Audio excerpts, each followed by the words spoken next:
Now,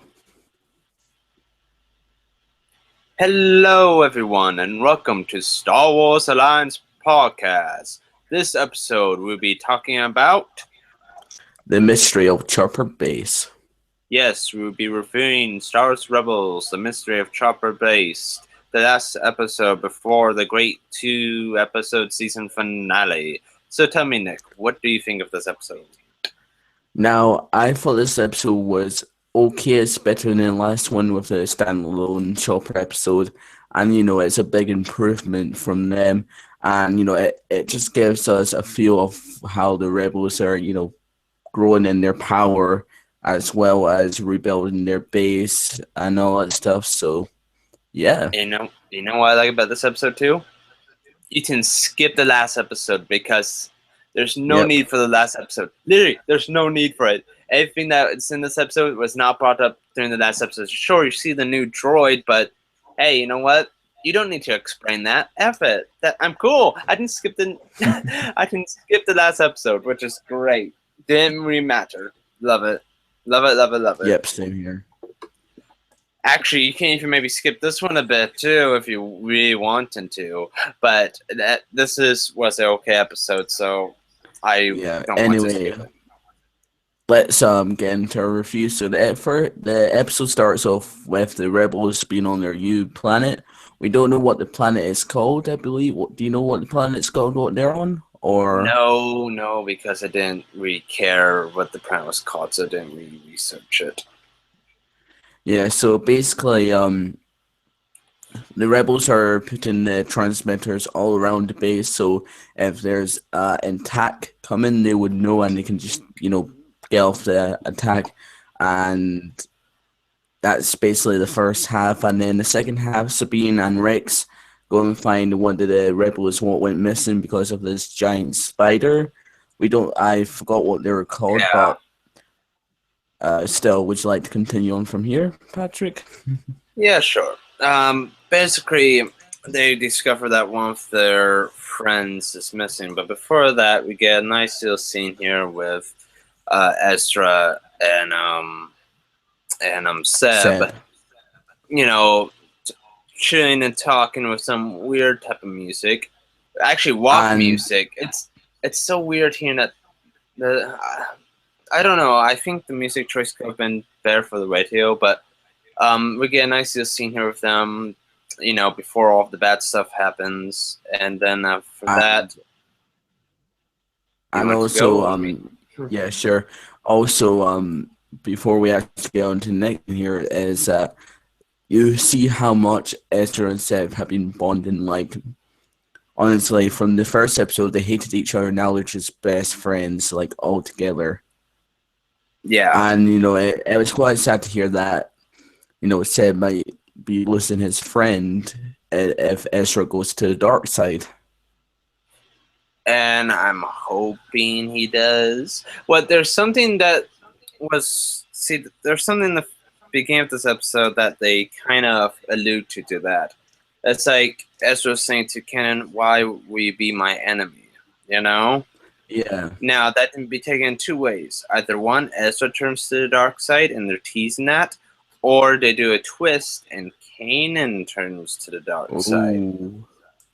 But I believe Ezra is going to be turned to the dark side. I mean, they could maybe do a Kanan turns to the dark side thing, but I just can't see it. How much, knowing like how much Kanan respects the Jedi Order, I can't see it. Yeah. So after that, they go into this giant cave to try and find their friend Rex, who had been kidnapped by a giant spider, and they all split up into two different teams. Yep, two So different teams. Hera, Seb, and Sabine all go together because they don't want the Jedi to be with them. They have to try and get used to being without the Jedi Mm-hmm. because they'll be leaving soon, and I think this is a great bonding session for Kanan and Ezra, how they go alone, etc. Yeah, I'm impressed too how a good lesson too in this episode too for Ezra that you can't always communicate with everything. The Force It's a Yeah. mysterious thing that you can't possibly understand, not even how hard you try. You know, and that's Mm. why it Now, goes. Never mind. no, sorry, you going. And that's why this proves my whole midichlorians are okay theory. You know, it's like they that's what they think back then. What the force, that's how they like interpret the force. But the thing is, though, the force can be interpreted in so many different ways, and Rebels has proved that the force can be interpreted and the force can be shown in so many different ways. Which I actually kind of like about how, Rebels is digging more into the Force, sensitive side of Force than, how in the movies they didn't show anything about the Force, what the Force can do. They showed like Force push and all that. That's basically it. They didn't explain what the Force was or how you can use it in different ways. Yeah, which I am liking Rebels for that right there. So basically, let's get to the meat and bones with this episode because, yeah, these big creature things that somehow the rebels cannot shoot directly into the eyes. I mean, they're only like 1 feet away from the creature, and what, you can't shoot them in Yeah. the eyes? They're missing so badly. Oh, hey, we learned we have to shoot them in the eyes. Let's still shoot these creature things, these things here. Above the eyes all the time. Oh, hey, we got laser swords that can cut through them very quickly. We can easily take them out. No, let's hide in the ship and do something stupid. It's like, come on. Now, I It's like, thought Rex was good. Sorry. sorry. That I thought Rex was gonna die in this episode because in the trailer you hear like Sabine saying Rex. Oh no, I knew he was not going to die, especially too after this. It's like, oh jeez.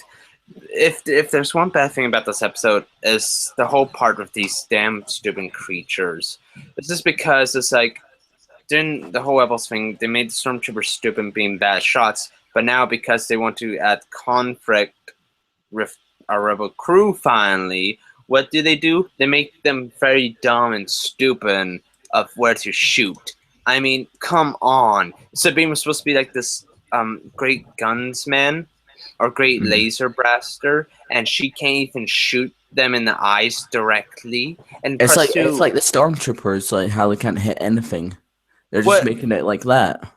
Yeah, for the rebels because they want to add conflict. And Presto is like, here's the other thing too. It's like when they get on the ghost and fire the cannons at these creatures, what, they don't die? I mean, that's a big fucking cannon blaster. How the hell Yeah. did they not supposed to die? See, it's like it's they want to set up a conflict so they make these creatures to seem unstoppable, but their only weakness is the eye. But the thing is, so it just makes it non-believable, and especially it makes it definitely not believable these are real creatures. When fuck, when fucking hell, when when the big cannon guns, doesn't Yeah. actually attack. Because Continue. that's just kind of stupid to be honest. You know, how they can't even hit with the cannons as well. I mean, they're just making it, as I was saying before, that the rebels are actually continuing on from being like stormtroopers that couldn't hit anything, and it gets to the bit which was kind of annoying as well about this episode was how the stormtroopers and the rebels are kind of like acting like each other. We never saw any stormtroopers in this episode, but that's how I feel like this episode is turning into like a conflict, turning the rebels like into stormtroopers, how they can't hit anything, which in my thought was kind of stupid. So after that, they head back to base and they started putting the transmitters around the base so the spiders can't get in and all that stuff, which was kind of interesting to see as well. And yeah, and then we saw Ezra trying to communicate with the spider, which again was kind of stupid. Would you agree? Yeah, well, what they're trying to make a point where it's like, Ezra wants to try one more time, but doesn't work, and even Ahsoka finally gets the Ahsoka again, Mm-hmm. and then she goes, sometimes Force, you can't always understand it. Sometimes the Force doesn't work on some creatures. And then after that, we get a nice little thing with not Ezra, but Kanan and Hera. A nice little goodbye love type of thing with no kiss, which pissed me off. But Yeah, okay. because Hera feels like that she's not gonna see Kanan again. See, that's the after- thing. That's why. Give a kiss then. We know they're a couple, so just do something romantic more than just a hug. I understand it's a kid show, but what? You can't do a little kiss? Even Clone Wars did that with Padme and Anakin. Anakin. I mean, come on. But other than that, though, this was a good, okay episode. But the thing is now, it's like, the thing now is, with the next 2 episodes, we have to ask ourselves, will Ahsoka die? And should she die? Will Kanan turn over to Darkseid, or will it be Ezra? He'll turn over. Now, Darth Maul is returning in the next episode, which I kind of like. How how he is still broken from the Clone Wars when the Emperor Palpatine has actually killed his brother in the Clone Wars, and that's kind of interesting to see the follow up on that and how he has dealt with it. And it looks like from the preview that his legs are starting to not work for Maul anymore, his mechanic legs, and he's like using a cane or his lightsaber to walk. So yeah, that's basically it for review for me. Wait a minute. Speaking about Darth Maul here for a second. I just don't know if we should have Darth Maul back for Rebels. I mean, it might be something cool to lead up, but I'm still 50-50 on the idea of Darth Maul still being alive during Rebels. I mean, it seems kind of weird in my opinion. Remember in the Clone Wars, he survived the duel against his old master. Yes, but we have to see what this episode does, how well it handles it. If it handles it very well to make it super believable, then okay. If it doesn't, then Because I really want to know what Darth Maul actually done after when the Clone Wars was over and all that stuff, because it'll be kind of cool to see what, if he explains the story about Emperor Palpatine, how he hates the Sith and how his master turned against him. And yeah. Yeah, so your rating. So for my rating for this episode has to be a 7 out of 10 because it was a good episode. They managed to do some extra stuff with the Force and explain a wee bit more about it, how it, communicates to Ezra and how it doesn't communicate to some creatures in the universe. Yeah. Well, I have to be less generous than you. I'm going to go with a 6.5 out of 10.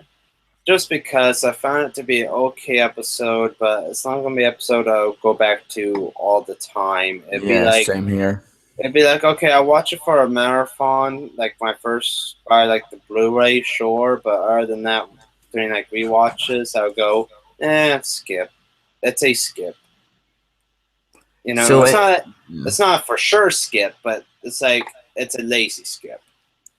Yeah, so would you like to close the review off?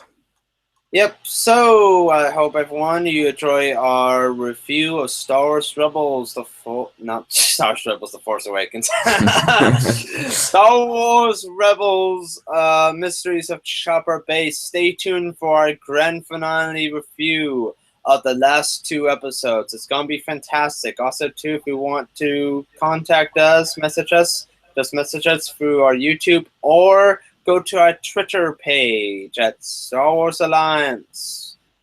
So may the Force be with you always.